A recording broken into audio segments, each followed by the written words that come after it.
Okay, here we are with part two of what we call the checklist for colleges for juniors/seniors. We say juniors/seniors because juniors are basically seniors by the time March, April rolls around. And we want to keep them going. This is Mr. Stepkowski again in part two, and with Miss Bunn. Ms. Bunn is here again.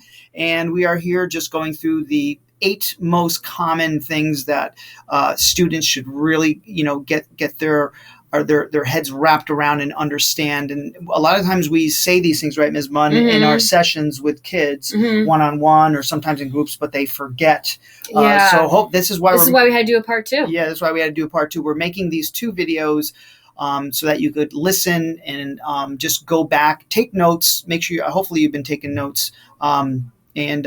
If you have any questions, always go to see your guidance counselor here at West Hill.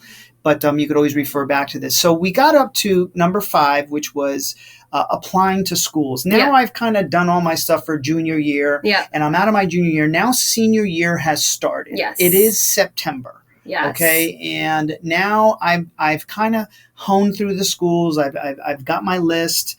I see 15 to 18 colleges I'm interested in, but now I kind of want to narrow it down, and I've picked 8 that I want to apply to. So what's this whole thing about the Common App? What is Common App? Yeah. So Common App is a website that about, I don't know, 600 now. Yeah, I was going to say 500, 5 to 600 schools.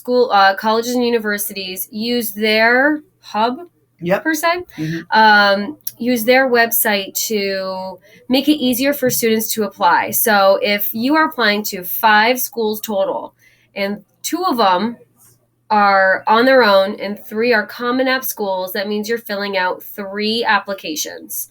So it's 2 to the schools that are not a part of Common App, and then the 1 Common App covers those 3 other schools. So a school that is not in the Common App program, we just call they have their own application, institution application. Yes. You need to go to the school's website and you need to then apply. You need to pay for the application for it to go through. The fee, the fee. And sometimes if you, here at West Hill, if you're in the free reduced lunch program, you can get a fee waiver to actually, so you don't have to pay that fee.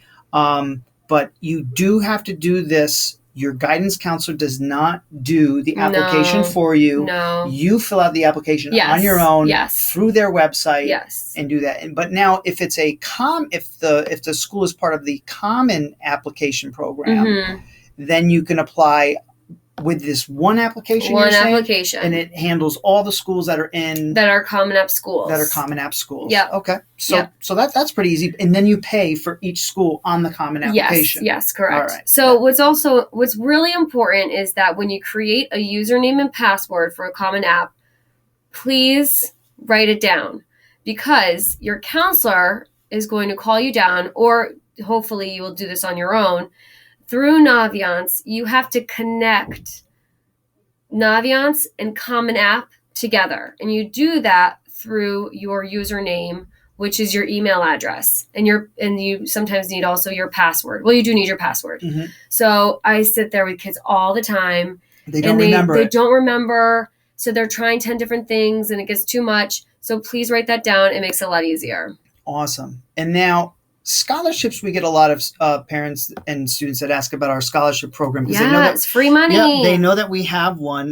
The scholarship printout program, it's sort of like Ms. Bunn just explained. We have a common application for our scholarship printout program where you fill out a Common App here. It's a 3-page that you can get off of our website, and then we hand that into our own. We actually have a scholarship committee. And then that committee will basically match you up to private scholarships that come into our school that they feel that you have a chance of possibly, being a good candidate for. It's something that you have to make sure that you really fill out this Common Application and hand it in, because some kids, in the school that are seniors are not in the program.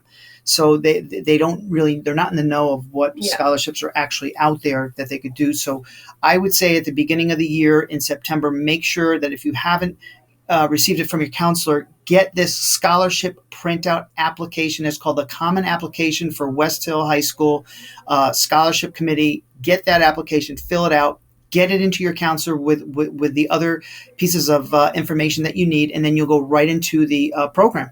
And that, so and that's what? it. So what happens with that? Like, what is it? How does a student get the scholarships? They then will be matched up. They'll get put into our database with keywords, and then the database will link certain keywords to other scholarships. Oh, that's cool. Yeah, with whatever you put into your application. So if you wrote down that you're an athlete, every time a scholarship comes up that is athlete based, Yep. it will be delivered to that student, and that student will then have the option whether to fill it out or they could just throw it in the garbage. Okay. Hopefully they're filling it out. But how do they get that actual scholarship? They actually get it off of Naviance. So they go through Naviance. It's right in Naviance, but they will not know about it unless our scholarship committee fishes it out for them. So the only way that they can really get it is be in the program. Yeah. And then how does a student get that scholarship? It's they follow the directions. They follow the directions. The directions that are on that. So if it's a certain scholarship that comes from a bank, let's say, like a federal credit union that's given a scholarship, you do not hand in the scholarship to us. You don't hand it into the committee. You have to follow the directions that are on the actual scholarship itself. And then they come to the Career Center. Yep. Come to the Career Center. We'll give you like a little mailbox here so you could come in. You'll pick it up. You'll say, oh, here's one from McDonald's. McDonald's is looking for, and then you'll fill it out. You'll send it to wherever the address says. And then if you win it, great. If you don't, there's going to be other scholarships. So you'd be coming into the Career Center to pick it up. How often do you say they should come into the Career Center? Once a week. Once a week. Yeah, our scholarship committee is here usually once a week, filling those mailboxes with scholarship opportunities. So I would say once a week would be the best. Great. Counselor paperwork. Yes. The only paperwork where you get involved with your counselor, this is pretty key. Yeah. Some students feel it's your financial aid. Sometimes it's your essay, and the only real counselor paperwork that you're really responsible to sit with your counselor are let's go through them. Transcript. Yep. Recommendations. Your recommendations through your teachers. Yep. Okay. And counselor rec. Yep. And your teacher recommendations get done by your teachers. They get posted to Naviance, and then your counselor will read them.